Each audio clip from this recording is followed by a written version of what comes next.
नमस्कार दोस्तों, मैं हूं दिलजीत और आप देख रहे हैं एक्स्ट्रा न्यूज लाइव। जिस तरह से देश भर की निगाह बजट में टिकी हुई थी और लोगों का अनुमान था कि क्योंकि 2024 में अब चुनाव नजदीक ही है तो हो सकता है सरकार थोड़ा सा आम लोगों को भी साधने का कोशिश जरूर करेगी, किसानों को समेटने की कोशिश करेगी, तो वहीं महंगाई, बढ़ती हुई महंगाई को कंट्रोल जरूर करेगी। लेकिन जिस हिसाब से बजट आया और बजट में जिस तरह से सब चीज़ें पेश की गई, उसमें कहीं ना कहीं कंफ्यूजन बना हुआ है। लेकिन सरकार हमेशा की तरह वाहवाही बटोर रही है और अपने किए हुए कारनामे को बेहतर बता रही है। मैं इस समय मौजूद हूं गोरखपुर के पंत पार्क में और यहाँ पे नेता, राजनेता, आम आदमी, समाज सेवी, सभी तरह के लोग हैं, स्टूडेंट्स भी हैं, और उनसे राय जानना चाहेंगे कि जो सरकार ने जो फैसले लिए हैं, क्योंकि आगामी चुनाव भी बहुत अहम हो जाता है, ऐसे में क्या कुछ उनके फैसले, बजट कहीं उनकी नैया पार लगाएगा हमेशा की तरह, या नैया को डुबो देगा।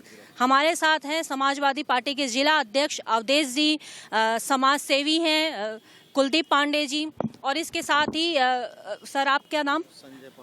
संजय पहलवान जी हैं, और स्टूडेंट्स भी हैं साथ में, और इसके साथ काफ़ी और लोग जुड़ने वाले हैं। और सबसे पहले मैं समाजवादी पार्टी के जिला अध्यक्ष से जानना चाहूँगी कि सर, जिस तरह से बजट का अनुमान था कि हो सकता है सरकार महंगाई पे कंट्रोल करने का कुछ ना कुछ काम जरूर करेगी, क्या कहेंगे बजट को लेकर, क्या सोचते हैं? देखिए, जैसे हमेशा इनका एक बजट हमेशा एक झूठ के पुलिंदे की तरह होता है। ये एक ऐसा भ्रम जाल रचते हैं लोग कि जनता उसी में उलझ के रह जाए। अगर आप बजट का गहराई से अध्ययन करेंगे, अभी हम लोग भी पूरा तो नहीं पढ़ पाए, लेकिन मैं सबसे पहले जो इनकम टैक्स का स्लैब आया उसी पे आपसे बात कर लूँ। एक तरफ ये कह रहे हैं हमने तो जो नया इनकम टैक्स का स्लैब है, ये दोनों को जारी रखना चाह रहे हैं, पुराने को भी और इसको भी, पुराने को भी ख़त्म नहीं किया है। इससे आम जनता का फ़ायदा होगा। आप बताइए, अभी 7 लाख तक तो आपने शून्य किया, तो 7 लाख तक तो पहले भी जो निवेश का स्लैब होता था, व्यक्ति लगा करके शून्य पे ही जाता था, उसका कुछ देना नहीं पड़ता था। अब 8 लाख के इनकम पे अगर हम जाते हैं तो हमें इनकम टैक्स देना है, 35,000 करीब आता है। और अगर हम स्लैब लेते हैं जो पहले 2 लाख हाउसिंग पे था, 1.5 लाख 80 सीसी के तहत था, और 50,000 रुपया करीब 80 एक दूसरी क्लास के तहत था, वो पूरा हमें याद नहीं पड़ रहा, मतलब करीब करीब हमें 3 लाख का स्लैब मिलता था। अगर वो सब कुछ घटा दें तो 8 लाख पर भी करीब करीब हमारा शून्य के ही करीब आता था। ऐसे ही 9 लाख पे जाएं, 10 लाख पे जाएं, जितनी इनकम का आप स्लैब देखेंगी, तो जो नया हमारा इनकम टैक्स का जो प्लान है उसमें पुराने वाले स्लैब से हमारा नुकसान है, क्योंकि आप हमको निवेश पर कोई छूट नहीं दे रहे हो। तो ये एक भ्रम जाल फैला दिया, जनता भ्रमित हो गई, लगे कि इतने स्लैब पे हमको छूट मिल गया, जनता खुश हो जाए कि हमारे 7 लाख की इनकम तक हमको छूट दे दिया गया। अब बताइए, वो घर लोन पे ले रखा है, उसका वो EMI देता है, गाड़ी लोन पे ले रखा, उसका वो EMI देता है, वो बीमा कंपनी से बीमा ले रखा, ये कई तरह से यहाँ की जनता को ठगने का काम कर रहे हैं। अब बीमा कहीं कहीं आदमी निवेश करता था, अब वो भी से वंचित हो जाएगा। दूसरा ये कह रहे हैं हम कृषि पे बड़ा फोकस कर रहे हैं। आप बताइए कैसे फोकस कर रहे हैं? कृषि क्षेत्र से इन्होंने कई चीज़ के बजट घटा दिए, ठीक है, और इसी तरीके से आप कहते हो हम आम गरीब आदमी के बारे में सोच रहे हैं, मनरेगा का बजट आपने घटा दिया, अल्पसंख्यक कल्याण के लिए जो बजट है उसको 33% तक आपने घटा दिया। तो ऐसे कई स्लैब्स हैं जो मोटे, देखा आप कह रहे हैं हम मोटे अनाज को आगे बजट में बढ़ाएंगे, क्या नाम रखने से सब आगे बढ़ जाता है? एजुकेशन में भी बजट घट गया है। हाँ, एजुकेशन का भी बजट घट गया है। कई देखिए स्लैब्स में बजट इनका घटा है, हर क्षेत्र का बजट, जहाँ जो देखिए जब तक जो पैसा सार्वजनिक क्षेत्र में नहीं जाएगा, सामाजिक क्षेत्र में नहीं जाएगा, तब तक एक आम व्यक्ति का उत्थान नहीं हो सकता। जैसे मान लीजिए मेरी हैसियत आज 10,000 रुपये खर्च करने की है, अगर आगे साल मुझे अगर 10-5% मेरी हैसियत खर्च करने की नहीं बढ़ती है तो ये देश का विकास नहीं हो सकता। जो हमारा GDP है, चाहे हमारा मुद्रास्फीति है, जो ये डिफरेंसेस जो ये मकड़ जाले लोग बताते हैं, वो ज़मीन पे जब आप उतरेंगी तो उससे बड़ा अंतर होता है। तो ये अगर पूरी गहराई से हम लोग भी अभी अध्ययन करेंगे पूरे बजट का, और अध्ययन करने पर आपको ये पता चलेगा, न तो किसान का लाभ हो रहा है, न नौजवान का लाभ हो रहा है। आप बताइए, छात्रों की आप फीस लगातार बढ़ाते चले जा रहे हो। आप गांव मनरेगा ने पूरे कोविड काल में आम जनता को जिलाया, जिस मनरेगा ने जिलाया, उस मनरेगा का बजट आप इतना तरीके से घटा दे रहे हो, और आप कहते भी हो कि इससे हम आम गरीब आदमी का भला करेंगे। देखिए, ये कह देना कि 80 करोड़ लोगों को हम मुफ्त में 5 किलो राशन दे रहे हैं, तो ये देश की तरक्की नहीं तो हमारे लिए शर्म की बात हुई ना कि हम आज भी। प्रधानमंत्री में मकान में उन्होंने 66% बढ़ा दिया, 1 साल मुफ्त राशन और बढ़ा दिया। और आपको पता है कि प्रधानमंत्री कृषि सिंचाई पर बजट घटा दिया, प्रधानमंत्री कृषि सिंचाई योजना में इन्होंने बजट घटा दिया है, ग्राम विकास पे बजट घटा दिया है। जो जहाँ की आबादी हमारे देश की 80-90% आबादी जो गांव में रहती है उस पे के परिप्रेक्ष्य में आप बजट नहीं बनाओगे। आप बजट बनाओगे कुछ उद्योगपतियों को। आप आज निवेश के लिए जा रहे हो, दर दर भटक रहे हो, ये निवेश आ रहा है। मैं नाम तो नहीं खोलूँगा, कुछ उद्योगपति कल मुझसे संपर्क में आ गए थे, कहीं मेरी मुलाकात हो गई थी। उन लोगों से अधिकारियों ने ये कहा, मैंने कहा कितना निवेश कर रहे हो आप? कहा अब निवेश क्या कर रहा हूँ, बहुत दबाव बनाने लगे डीएम साहब फलाने फ़ोन करके। अपने ज़िले के लोग नहीं थे तो हम भी 20 करोड़ का हमने भी कर दिया, इन्होंने भी 40 करोड़ का वादा किया है। तो हमने कहा कि क्या वो ज़मीन पे आएगा? अरे कहना कहाँ से ज़मीन पे आएगा, अभी जो है वही नहीं चल पा रहा है। हाँ, निवेशक बहुत बड़ी तादाद में उत्तर प्रदेश में निवेश दे रहे हैं। आज भी योगी आदित्यनाथ कर्नाटक से लेके आए हैं, पंजाब से लेकर आ रहे हैं, सिर्फ करोड़ों रुपए का सरकारी पैसे की फिजूल खर्ची है। आप भी यही हैं, हम भी यही हैं। 5 साल बीत गया, 6वां साल बीत रहा है इस सरकार के। जो इनका 2018 में समिट हुआ था लखनऊ में, उसका कभी आरटीआई के तहत मंगवा लीजिए कि कितना एमओयू साइन हुआ था, कितना ज़मीन पे है। दूध का दूध, पानी का पानी हो जाएगा। इसी गोरखपुर परिक्षेत्र में देख लीजिए, यही गीडा देख लीजिए। गीडा में जो एक स्तरीय उद्योग लगे दिखाई दे रहे हैं आपको, चाहे आईजीएल का प्लांट हो, वो माननीय मुलायम सिंह यादव जी की जब सरकार थी उस समय आईजीएल यहाँ पर लाया गया था। एक सरिया का प्लांट जो वहाँ पर अग्रवाल साहब ने डाला था, वो समाजवादी पार्टी सरकार में मुलायम सिंह यादव तत्कालीन चीफ मिनिस्टर थे, उनके शिलान्यास करके लाया गया था। आप गीडा में जाकर के देख लीजिए, उस लेवल की इंडस्ट्री आज तक कोई नहीं आई बड़े लेवल पर। सिर्फ गोरखपुर में अगर कोई इस लेवल का तरक्की हुआ तो या तो निजी हाथों में अपने कुछ विश्वविद्यालय, जिस आयुष विश्वविद्यालय की ग्रोथ उतने तेज नहीं हुआ जितना अपना निजी विश्वविद्यालय योगी जी का ग्रोथ हुआ है मेडिकल वाला। तो ये कहने के लिए यही बनारस टू गोरखपुर का जो रास्ता बन रहा है 4 लेन वाला, आप बताइए कितने दिनों से बन रहा है। और एक दिन आप लोग बनारस तक चल के उसकी क्वालिटी देख लीजिए, ऐसे लग रहा है कि सारा 2 नंबर का सीमेंट उसी में खपा दिया गया है। अभी से वो रास्ता टूट रहा है। ये 4 लेनों की क्वालिटी नहीं हो सकती। ये एक सब्जबाग दिखाने की बातें हैं। ये पूरा बजट आप देखेंगी तो 2 क्षेत्र को तो ये नहीं कहीं राहत देता है, एक किसान, एक नौजवान। जिस तरह से बजट स्लेब को सर ने बताया कि चीजें हैं, लेकिन आम इंसान इस चीज को कहाँ समझ पाएगा। वो तो साल भर के फिर राशन उसको मिलने वाला है, खुश हो जाएगा और इसके बाद बहुत सारी चीजें होंगी। आम बजट आम लोगों के समझ से बाहर है, हमारे और आपके समझ से बाहर है। आम बजट आम लोगों के लिए है ही नहीं, ये अभी समझ से बाहर। उनको तो राशन मिल जाएगा। अब हीरा सस्ता है, आटा महंगा है। अब इसी से अंदाज लगा लीजिए आम लोगों के लिए क्या है। आम आदमी की जो रोजमर्रा की चीज है उस पर सरकार का कोई वक्तव्य ही नहीं है, ना उसको कम करने की कोई बात है। पूरे बजट को आप उठा कर देख लिए, गरीब का शब्द केवल अगर 2 बार ही आया होगा, जबकि इस देश में 80 करोड़ लोगों के अनाज देने की, भाई गरीब लोगों को तो अनाज दे रहे हो आप खाने के लिए। गरीबों की कोई जिक्र नहीं है, बेरोजगारों की कोई जिक्र नहीं है, नौकरी देने की कोई प्लानिंग नहीं है सरकार के पास।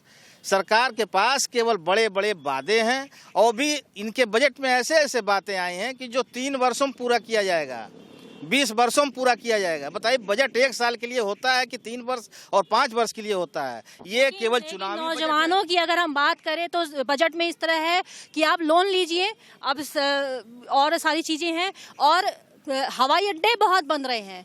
आप हवाई अड्डे जहाँ पे बन रहे हैं वहाँ पे कोई रोजगार डाल लीजिए और बिंदास कमाइए। आप तो समाज सेवी हैं, कैसे मानते हैं बजट को? हवाई अड्डा बनने वाला है, वहाँ पे रोजगार डाल लीजिए।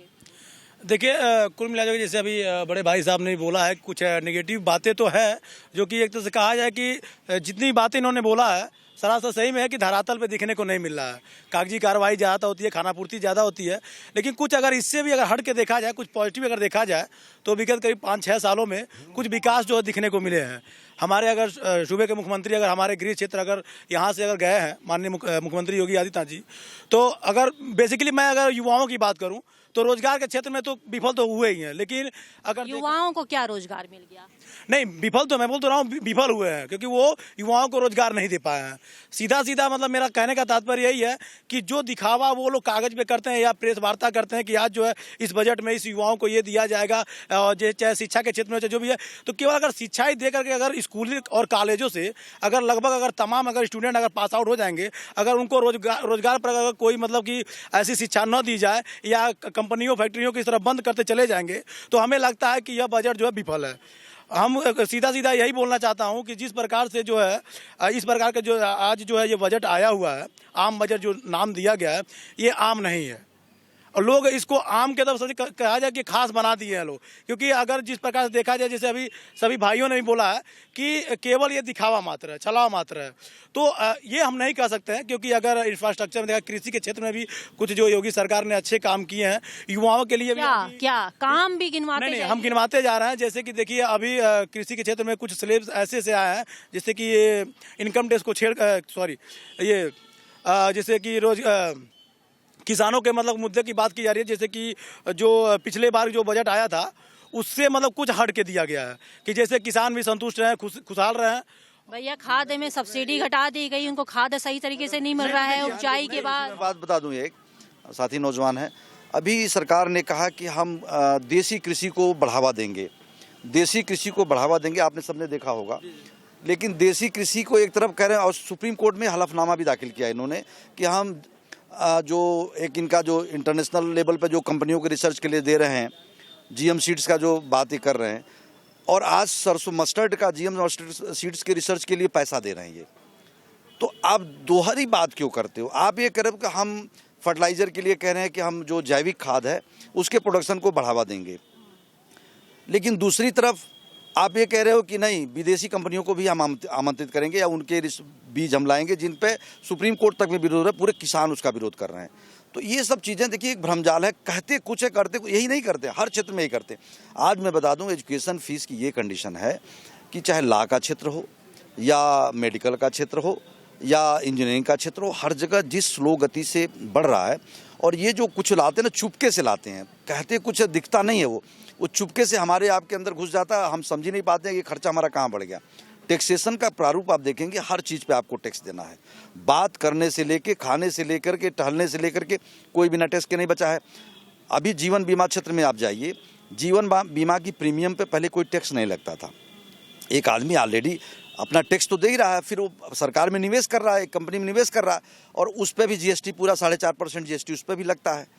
उसके बाद जब वो वही उसी का पैसा, फिर जब वो पैसा वो ले रहा है, फिर भी वो टैक्स दे रहा है। तो ये टैक्सों का इतना भ्रमजाल फैला दिया इन्होंने। इतना टैक्स लेने के बाद भी आम जनता को राहत ना मिले, महंगाई कम कैसे होगी? देखिए, हम लोगों ने जो अपने जीवन में अध्ययन किया है कि अगर हमारे खर्च करने की क्षमता नहीं बढ़ेगी, सीधा सा फंडा है। मैं मैनेजमेंट का छात्र रहा हूँ और हम लोग जब मैनेजमेंट करते थे तो इकोनॉमिक्स भी एक उसका सब्जेक्ट था, एक ही चीज़ हम लोगों को पढ़ाया गया था। तो ये सरकार तो कहती महंगाई बढ़ी है तो कमाई भी बढ़ी है। वही बात तो मैं कह रहा हूँ कि आप आम आदमी के एक्सपेंडिचर के ऊपर जाइए ना, वो बेचारा पेट काट काट के कहाँ से बचा रहा है, वो अपने बच्चे की फीस देगा कहाँ देगा? आपने पूरे देश में एनएलयूज स्थापित कर दिया, नेशनल लॉ यूनिवर्सिटी, यहाँ छात्र के कैंपस, इसलिए मैं बात कर रहा हूँ। उस नेशनल लॉ यूनिवर्सिटी की फीस का स्ट्रक्चर देख लो आप। क्लैट से बच्चा एक तो क्लैट की तैयारी करता है, एग्ज़ाम देता है, बड़ी मेहनत से उस पास होता है, और उसकी फ़ीस का स्ट्रक्चर सरकार ने उसको फ्री कर रखा है कि भाई पैसा आपको देना है, कोई सब्सिडी नहीं है उसके ऊपर। एजुकेशन में भी आप बच्चा मेहनत करके परीक्षा पास करके जाएगा। मेडिकल में पहले बहुत कम फीस लगती थी, आज की डेट में उसमें अपने बढ़ा दिया। इंजीनियरिंग के बच्चों का देख लीजिए आप, तो एक गरीब का जो बच्चा जो पढ़ने का जब सपना देख रहा है ना, वो सपना ही रह जाएगा। आज की डेट में बता दूं, MBBS करने के बाद MD या MS करना अनिवार्य हो गया है। अगर सामान्य तरीके से गवर्नमेंट के पास सीटें कम हैं, जाता है, मालूम फीस कितनी है? 2 करोड़ 2.5 करोड़। कहाँ से आएगा गरीब का बच्चा पढ़ के आएगा? तो ये बृहद प्लानिंग नहीं है हमारे पास। आप एम्स बढ़ाने की बात कर रहे हो, 26 नए एम्स हम खोल देंगे। पुराने एम्स जो खोले उनकी क्या स्थिति चल रही है? आप हर जगह मेडिकल कॉलेज खोलने की बात अपनी पीठ ठोक रहे हो, जो पुराने खुले उनकी क्या स्थिति चल रही है? क्या OPD चल रही है? अभी आप गोरखपुर एम्स खुले कितने साल हो गया, आज वहाँ पर जाइए तो अभी तक पूरी OPD की सुविधा नहीं है, हर विभाग की सुविधा नहीं है। मेरा कहने के लिए एक काम करिए, ठोस करिए, आम जनता को उसका लाभ मिले। वो 10 जगह भ्रम जाल फैला करके, और मैं कहता हूँ ठीक है, गोरखपुर और बनारस आप बना रहे थे, इस रोड को पहले कंप्लीट कर लेते, फिर दूसरे की प्लानिंग करते। 20 प्लानिंग दिखा के आप वोट ले लोगे। मैं एक छोटा सा उदाहरण, धुरियापार चीनी मिल है, धुरियापार चीनी मिल के पास इन्होंने एक एथेनॉल प्लांट का शिलान्यास किया, और बरसात के मौसम में उसका शिलान्यास किया, और मालूम है RTI के द्वारा आया था, 80 लाख रुपया उसके शिलान्यास पर खर्च हो गया था। और मैडम आज भी दाग लीजिए, और हमको ताजुब तब हुआ जब पिछले 15 अगस्त को हमारे प्रधानमंत्री जी ने अपने भाषण में लाल किले से कहा था कि उत्तर प्रदेश के गोरखपुर में एथेनॉल का प्रोडक्शन चालू हो गया है। एक दिन अपना कैमरा लेके चले जाइए, देखिए, हमको अभी पता चला कि शायद एथेनॉल का प्लांट वहाँ से जा रहा है, खाली उसको गोडाउन बनाया जाएगा। तो ये भ्रम जाल है सब। इसलिए हम लोग कहते हैं ठीक है, आम जनता है, हम भी गरीब लोग, किसानों के हम लोग प्रतिनिधित्व करते हैं। पास जैसे कि बता रहे हैं कि सरकार भ्रम जाल फैला रही है, चाहे एजुकेशन सेक्टर की बात करें, किसानों की बात करें, बजट की बात करें, वो सिर्फ भ्रम जाल फैला रही है। आप क्या कहेंगे? देखिए, विद्यार्थी हूं मैं, और विद्यार्थी होने के नाते जो भारतीय जनता पार्टी की पूरी नीति है, पूर्व सरकार और वर्तमान की सरकार जो बजट पेश किया है, केवल बड़े जो उद्योगपति हैं और जो करोड़पति हैं, उद्योगपति के बाद करोड़पति हैं, केवल उनके लाभ का ये बजट है। विद्यार्थियों को क्या मिला? हमारे पेंसिल का मूल्य तो इन लोगों ने बढ़ा दिया, किताबों का मूल्य तो इन लोगों ने बढ़ा दिया। विश्वविद्यालयों की बात नहीं होगी, शिक्षा पद्धति की बात नहीं होगी। एक तरफ कहते हैं कि हम भारत को बढ़ाने की बात करेंगे, शिक्षा की बात करेंगे, लेकिन वहीं सेमेस्टर प्रणाली लाके नई शिक्षा नीति के माध्यम से सालाना पहले पेपर होता तो विद्यार्थी एक बार फीस देता था, अब 6 महीने में एक बार पेपर हो रहा है, तो 2-2 बार हम लोगों को फीस जमा करना पड़ा। सेमेस्टर प्रणाली के माध्यम से पढ़ाई के नाम पर कुछ भी नहीं है, सिलेबस पूरा हो चाहे ना हो, आपको हर चौथे महीने 5वें महीने पेपर देना है तो देना है। और आप कि शिक्षा ऋण पे ब्याज बहुत ज्यादा है, और हर पेपर पे फीस देना है, हर पेपर में फीस देना है। आप इस बात को हर पेपर में फीस देना है। जो कॉपी विश्वविद्यालय या महाविद्यालय इंटर कॉलेज देता है, उस कॉपी का मूल्य तो लेगा ही लेगा, वो तो प्रिंसिपल और प्रबंधक या तो कुलपति अपने पास से लेगा नहीं, लेकिन वो फीस क्यों बढ़ाया जा रहा है? अभी आपने देखा होगा इलाहाबाद में लगातार विद्यार्थी आंदोलन कर रहे थे। और आपको बताऊं, ये गहरी बात मैं आपको कह रहा हूँ, अनुसूचित जाति, अनुसूचित जनजाति और अन्य पिछड़े वर्ग के विद्यार्थियों को जो बीएड करते थे और बीटीसी करते थे, पहले उनका होता था एससी और एसटी का 172 पे एडमिशन हो जाता था।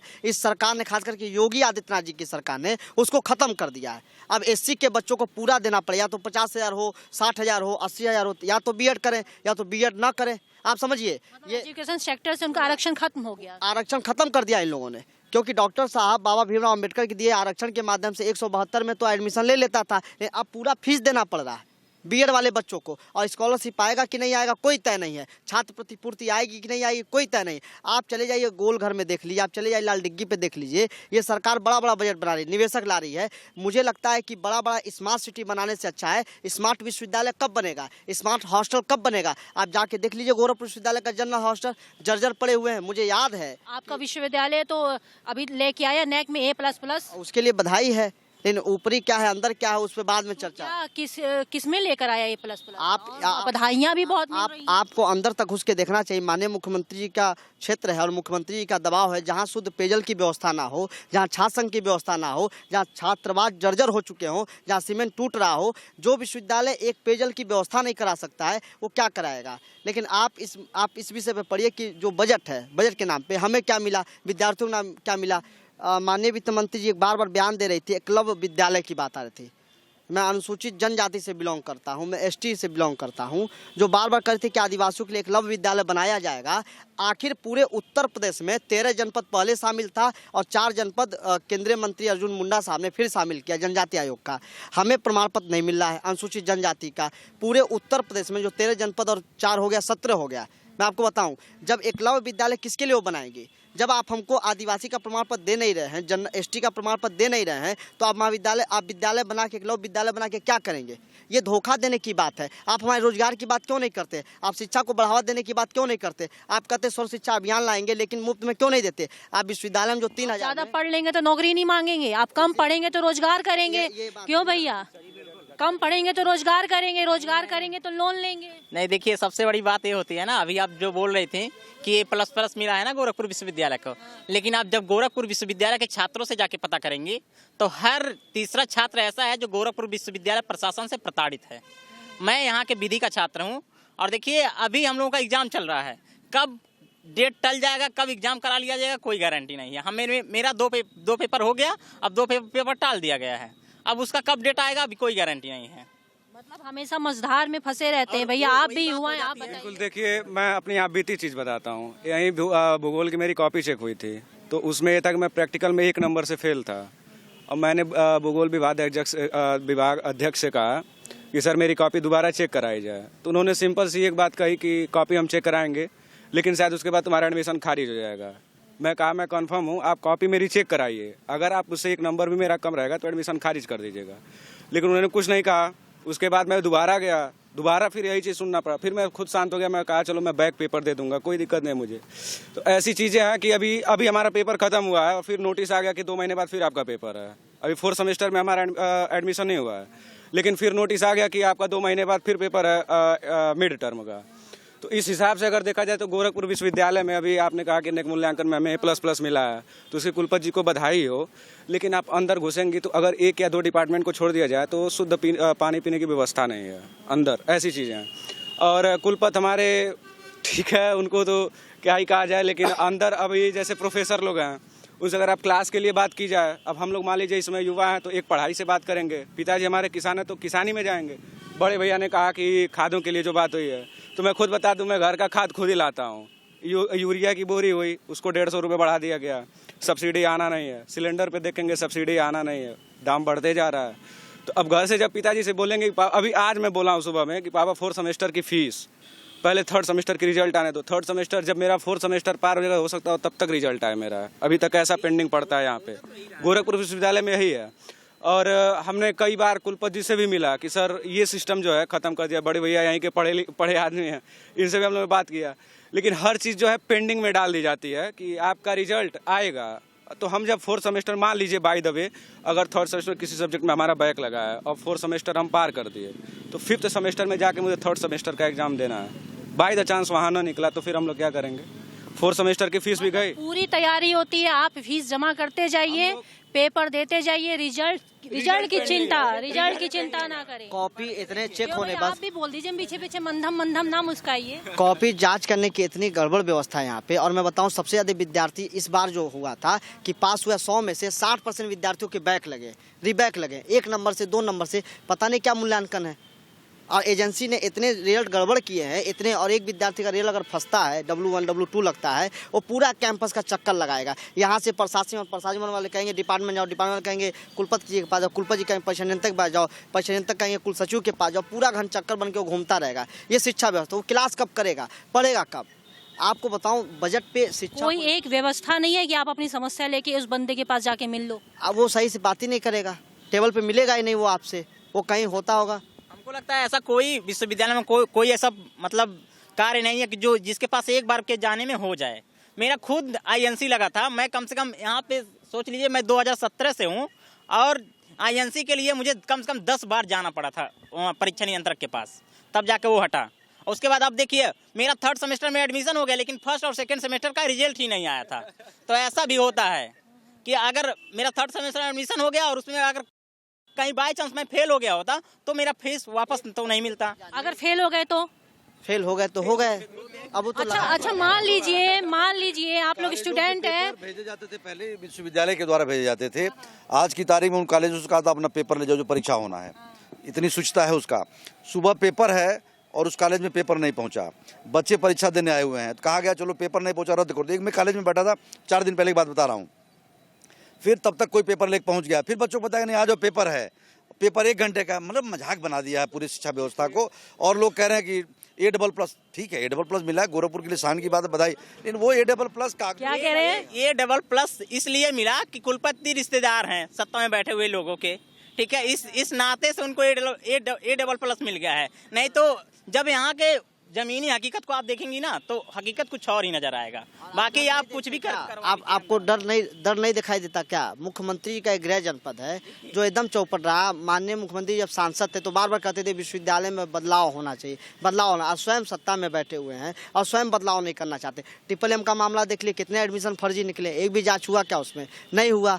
कुलपति बल्कि उनके जो सरकारी संगठन है वो सब जितना घोटाला कर लें, पेपर आउट कर लें, कोई जांच होने वाला नहीं है। अब विश्वविद्यालय से उनके कॉलेजों को लाभ मिल रहा है। आप इस बात को समझिए, एक भारतीय जनता पार्टी का एक शिक्षा का बाजारीकरण और शिक्षा का व्यापारीकरण, अब माफिया चल रहे हैं यहाँ पे, और माफिया पूरा विश्वविद्यालय को खोखला कर देना चाहते हैं। इस विश्वविद्यालय में आपको मैं निजी तौर पर बताऊँ, पूरे पूर्वांचल का एक्सपोर्ट कहा जाता है विश्वविद्यालय। यहाँ पे गरीब का बच्चा पढ़ता है, चाहे किसी जाति का हो, पिछड़ा हो, दलित हो, ST हो, सामान्य हो। 4000 में वो BA कर लेता है, 5000 में B.Ed कर लेता है। लेकिन इस विश्वविद्यालय को निजीकरण हाथों में सौंपने की तैयारी चल रही है। ये विश्वविद्यालय बंद होगा तभी अन्य लोगों के विश्वविद्यालय चल पड़ेंगे। आप पता कीजिए किसके विश्वविद्यालय चल पड़ेंगे। जब ये विश्वविद्यालय बंद होगा तब हो सकता है कल कोई सराफा विश्वविद्यालय हो जाए। ये बना सकते हैं लोग, ये हो सकता है, कर दिया, ये हो सकता है। इस बात को समझिए, गंभीर विषय है। ये पूर्वांचल के और खासकर गोरखपुर के जनमानस को सोचना चाहिए। ये विश्वविद्यालय निजी हाथों में जा रहा है, धीरे धीरे इसका निजीकरण हो रहा है। निजीकरण तो देखा जाए तो सब हो रहा है। रेलवे हो गया निजीकरण, लाल किला हो गया निजीकरण, तो आपका विश्वविद्यालय आप क्यों परेशान हो रहे हैं? आप बताइए, आप बीजेपी का बहुत साथ दे रहे थे, योगी आदित्यनाथ जय जय बम बम बोले। यहाँ पे तो मैं बजट का मुद्दा लेकर बैठी थी, यहाँ पे तो पता चला छात्राओं की एक पेपर दे देंगे, दूसरा पेपर देने जाएंगे, पहले में फेल हो गए तो दूसरे का माने अपने आप रद्द। देखिए मेरी बात, देखिए जितने भी युवा साथी हैं सभी लोग से मतलब अच्छे खासे परिचय भी है, और मैं भी छात्र जीवन अपना यहाँ व्यतीत किया हूँ। ये टाइम अच्छा रहा होगा मेरे ख्याल से। हम अच्छा रहना ना रहने की बात नहीं कर रहा हूँ, लेकिन व्यक्तिगत उन्होंने अपना अपना सुझाव दिया जो वो समस्याएं फेस कर रहे हैं। लेकिन अगर भी मतलब और भी सेक्टर में जाया जाए, जैसे अगर कहा जाए कि अगर चाहे सड़कें हुआ, चाहे विकास की और कई बातें की जाए, तो उसमें हमको लगता है कि योगी सरकार अभी खड़ी है और आगे भी मतलब और भी काफ़ी उनके एजेंडे हैं जो लेके वो आगे चल रहे हैं। हम ये नहीं कह रहे कि मैं बीजेपी वादी हूँ चाहे उनका समर्थन कर रहा हूँ, लेकिन एक समाज सेवा के क्षेत्र में काम कर रहा हूँ, समाज की कुछ चीज़ें देख रहा हूँ जो कुछ स्तर तक काफ़ी जो है बृहद स्तर पर वो काम कर रहे हैं। रही बात जैसे कि कहा जाए, जैसे कि भाई साहब ने बोला कि जैसे राशन देना चाहे जो भी चीज़ है, तो एक तरफ से अगर महंगाई बढ़ रही है तो कुछ स्तर पे जो है वो अगर समाज की सेवा के तौर पे अगर दे रहे हैं या समाज का सहयोग कर रहे हैं, क्योंकि जिस प्रकार से महामारी इस बार कोरोना का आया है, बहुत से ऐसे देश हैं जो काफ़ी जो है जमीनी स्तर पे आ गए, लेकिन एक तरह से कहा जाए कि सहयोग ही था गवर्नमेंट का, जिससे काफ़ी लोग जो है एक बीमारी के साथ साथ जो है कम से कम भुखमरी से बचे रहे। आप बताइए कि महंगाई पे काबू लगाना चाहिए कि महंगाई बढ़ गई तो घर में राशन डाल देना चाहिए, क्या सही है? महंगाई पे तो काबू लगाएंगे तब तो राशन डालेंगे किसी घर में। सरकार दे रही है साल भर का राशन, आपकी महंगाई बढ़ गई, साल भर का राशन आपको मिल रहा है। जो राशन देने का मानक सरकार ने बनाया है, आज बड़े बड़े घर के लोग, स्कूटी मोटरसाइकिल से चलने वाले लोग राशनों को ले रहे हैं और दूसरे दुकानों पर बेच दे रहे हैं। जो वाकई में गरीब हैं उनको मिल ही नहीं पा रहा है, उनको दुकानदार कह रहे हैं कि खत्म हो गया, अगले महीने में आना। ये सरकार की व्यवस्था है। अभी भाई साहब ने कहा गोरखपुर, लेकिन जो मैम मेनली हम लोग गांव से ही बिलोंग करते हैं, गांव से ही आते हैं। आपको तो राशन मिल रहा होगा। नहीं मैडम, हम लोग राशन नहीं लेते हैं। हमें देखिए तो खुद ही खेती है, किसान है, उपजा रहे तो हैं, क्या किया जाए, मजबूरी है मैम। लोगों को बैठा के खिला देंगे। तो अभी भैया ने कहा जैसे कि कोविड काल, अब कोविड काल पे आया, तो कोविड काल पे हम बता दें कि जब गवर्नमेंट ने कहा कि हमारे यहाँ टोटल 2 लाख लोग, 2 या 3 लाख कुछ ऐसे आंकड़ा आया कि मरे हैं। जब WHO ने कहा तो इन्होंने कहा WHO ने झूठ बोला है। वही WHO पूरे विश्व में एक आंकड़ा दे रहा है कि हम आपके देश में ये दिक्कत है। इन्होंने WHO को ही गलत ठहरा दिया। अभी BBC न्यूज़ की भी बात आप देख रही होंगी, तो जो इनके खिलाफ बोलेंगे उनको ये लोग बंद करा देंगे। अब बिल पास हो रहा है कि BBC को बंद कराया जाए, और आपने आज का न्यूज़ देखा होगा तो सुप्रीम कोर्ट ने अभी उस पर मतलब अभी रोक लगाया है कि BBC न्यूज़ डॉक्यूमेंट्री पे आप कुछ नहीं बोल सकते। तो यही हालत है कि आप गवर्नमेंट के खिलाफ अगर कुछ बोलेंगे तो फिर बुलडोजर वाली बात भी एक आ जाती है। अभी हमारे गांव की ही घटना है कि उसमें एक लड़का था कि छोटी घटना थी, लेकिन जल का ऐसे लोगों पे चलाया जा रहा जो सच में जो है युवाओं पे फालतू मुकदमे हो जा रहे हैं। अगर आप ज्यादा, मैं बता रहा हूँ, देखिए जिस पर अभी लोग महंगाई के बारे में बोल रहे हैं, देखिए इनकम भी तो जो बढ़ रही है, ऐसा तो है नहीं।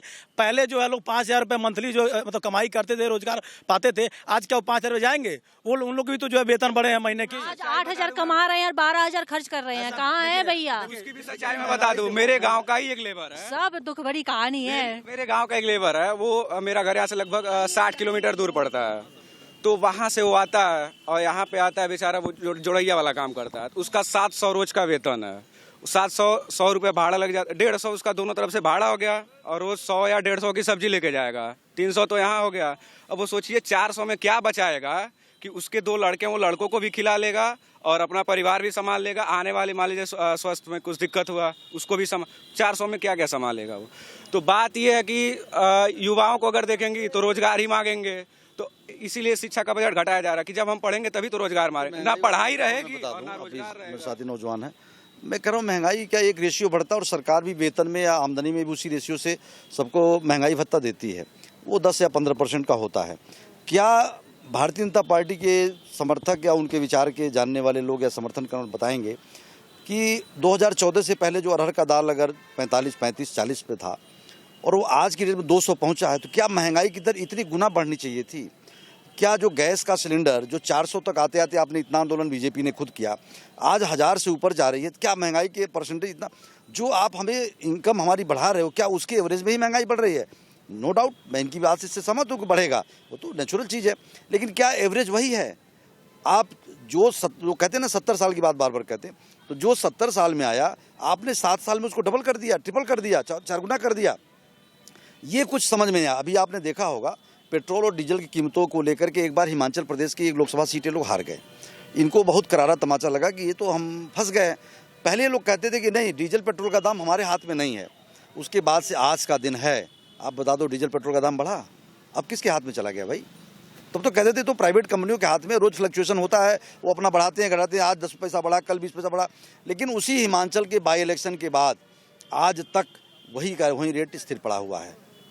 तो मेरा कहने का हम लोग, सरकार कहती कुछ है करती कुछ है। और किसानों की बात, आज जो 80 करोड़ लोगों को हम फ्री अन्न दे रहे हैं, किसके दम पर दे रहे हैं? किसानों के दम पर दे रहे हैं ना। वो कोई सरकार तो पैदा नहीं कर रही है। उन किसान की आय दोगुनी की बात आप कर रहे हो। फर्टिलाइजर का एक साथी ने बताया ना, फर्टिलाइजर की स्थिति ये रही कि दुकानों पर उपलब्ध नहीं रहा, दामों में बढ़ा। आप क्या कर रहे हो कि मानक घटा, उसका वजन घटा दे रहे हो, 50 को 45 पे ला दिया। तो लगेगा जनता बोरी तो हमको उतने की मिल रही है, 5 किलो घटाया, उसका दाम तो आपने जोड़ा नहीं। इसी तरीके से आप अन्य खाद्यान्न में जाओगे, आप अभी किसी स्टोर पे जाओ तो जो पार्ले जी का बिस्कुट पहले बड़ा था, छोटा हो गया, दाम बढ़ गया। थोड़ा सा दाम बढ़ाया, थोड़ा साइज घटाया, थोड़ा दाम बढ़ाया। ऐसे नमकीन पैकेटों पे आप चले जाओ। ये खेल जो चल रहा है ना, ये बहुत खतरनाक खेल है। ये धोखा हो रहा है अंदर खाने से। हमको साइकोलॉजिकल हरेसमेंट, जैसे आज ये सरकार पूरे मनोवैज्ञानिक सम्मोहन के द्वारा चल रही है। एक प्राइम मिनिस्टर जी जिन्होंने आज तक अपना सर्टिफिकेट तो कभी किसी को दिखाया नहीं, वो अपने मन की बात करके हमारे बच्चों को परीक्षा देने का कला बताते हैं। तो मैं नहीं समझ में आ रहा है, वो बच्चे कला जो आज तक पढ़ते चले आए हैं, जो उनका अभी विश्वविद्यालय के बच्चों ने बताया, ये सब चीज़ें एक भ्रम जाल, बता तो रहा हूँ, फैलाया गया है। जैसे एक प्रवचन करने वाला व्यक्ति आता है ना, जब हमको धार्मिक प्रवचन हम सुनते हैं तो हमको क्या सिखाता है? ये सब आडंबर है, सब मोह माया है। और जब वो जाता है ना, तो अगर उसको जितने में हम तय करके लाए होते हैं, 1000 रुपया भी कम करते हैं ना, तो हमको डांटने लगता है। उसी मोह माया में भी फंसा पड़ा है। यही एक भ्रम जाल है जिसको जनता अगर नहीं तोड़ेगी तो ऐसे ठगी जा रही है और ठगी जाती रहेगी। बहुत शुक्रिया। तो अभी जैसे थी बजट पे बात हो रही थी, आम बजट पे बात हो रही थी, महंगाई पे बात हो रही थी, और सबसे बड़ी बात शिक्षा के क्षेत्र में बात हो रही थी। और यहाँ पे तमाम लोगों ने अपनी अपनी राय रखी। लेकिन क्या सरकार को इन सब राय से कोई फर्क पड़ता है? क्या वो अपने किए हुए फैसले से थोड़ा सा उसको सही करने का कोशिश करेगी? क्या जो उसने बजट को बनाया है उसमें थोड़ा सा परिवर्तन करेगी? या जिस तरीके से एक मोह माया जाल वो फैलाती आई है कि जो है सब कुछ बढ़िया है, सब कुछ अच्छा है, और जिस तरह से अब ये बताया जा रहा है कि उद्योग के क्षेत्र में जुड़े लोग सरकारों के साथ है विश्व भर में, देश भर में, क्या वो सच में सही है? और ये सब कुछ विकास की दर को मजबूत कर पाएंगे, भूखमरी को खत्म कर पाएंगे, बेरोजगारों को रोजगार दे पाएंगे? ये तो आने वाला वक्त बताएगा। फिलहाल सरकार इस बजट से 2024 को किस हद तक गांठ पाती है, किस हद तक समेट पाती है, ये अपने आप में भी सोचने और देखने और समझने वाली बात है। मैं एक्स्ट्रा न्यूज लाइव से दिलजीत कौर। पूर्वांचल में क्वालिटी एजुकेशन और एक्सीलेंट प्लेसमेंट के लिए राष्ट्रीय और अंतर्राष्ट्रीय पुरस्कारों से सम्मानित KIPM गीडा